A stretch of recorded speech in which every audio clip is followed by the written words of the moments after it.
The Declaration has been showing up in the news lately in a more robust way than I think in years. At times when Americans are searching for what they're about, for what this country means, the Declaration is always there. Has it lived up to its expectations, and has it lived up to its promise? I think almost everyone agrees we're not there yet. How do we make sure that our government is living up to those promises, especially considering that we are that government? This is a democracy. It's this constant expansion of who gets to be part of this group of people who are created equal and who are endowed with life, liberty, and the pursuit of happiness.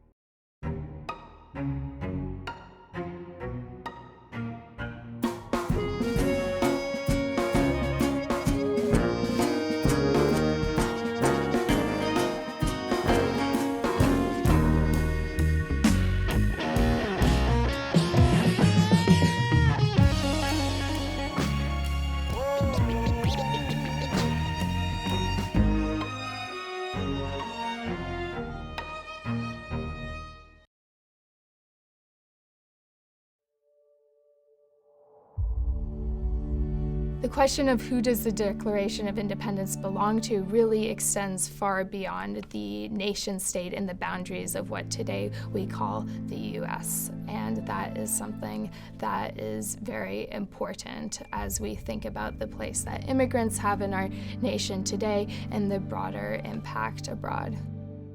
So the question that we have to ask is, why are there people who want to keep people out?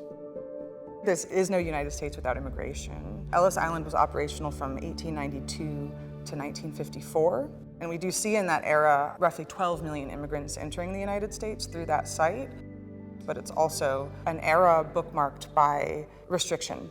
You have the Chinese Exclusion Act of 1882, which was essentially a blanket ban on immigration from China that would be in effect to a certain extent for nearly 100 years. Right? And then on the other side of that, you have 1924, the Johnson-Reed Act, which is the most restrictive immigration law in US history. It applies really strict quotas. These quotas were race-based, right? You see quotas that are disproportionately privileging Northern and Western Europe. In the case of a country like Italy, Northern Italy gets a larger quota than Southern Italy.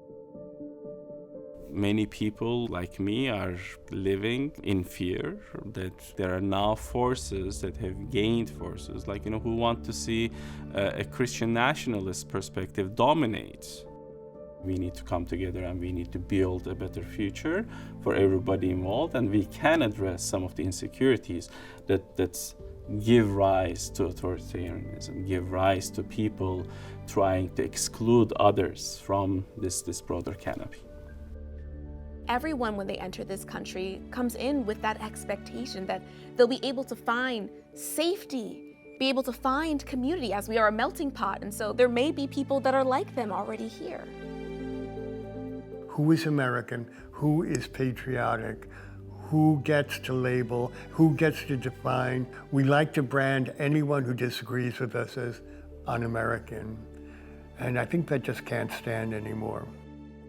We, as part of the LGBT community, we went through the whole don't ask, don't tell thing in the 1990s.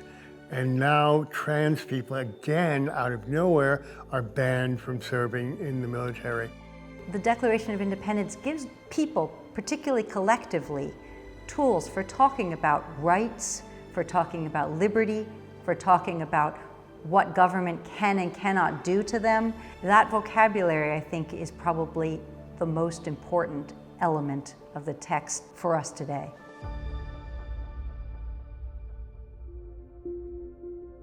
In working with young people today and teaching American history today, students, I think, are less interested in sort of the dynamics of how the Declaration was written and why it was written, as opposed to how it's been applied or misapplied throughout American history. You can use the Declaration of Independence to make any sort of different argument that you want.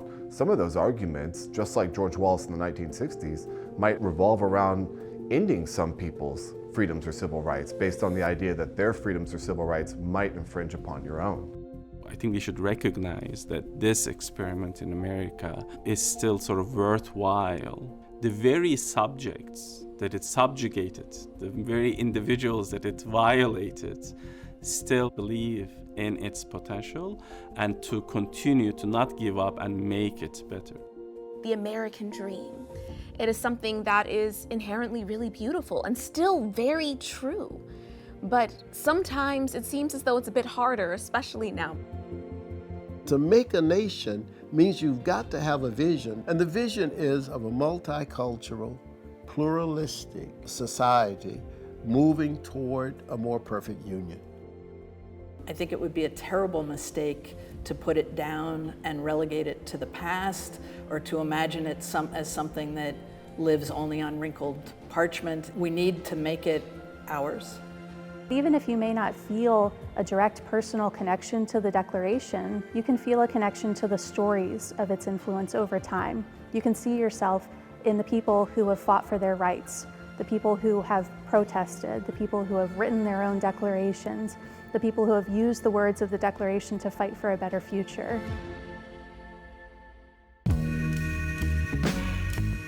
I hope that the anniversary in 2026 will help us refresh our memory, to remind ourselves of these principles, to remind ourselves how we all share these common principles, and that we should continue to pursue them together as a nation. We want to have people see themselves as part of a chain that goes back to the 18th century. That generation expressed some really powerful ideas and passed that on to us.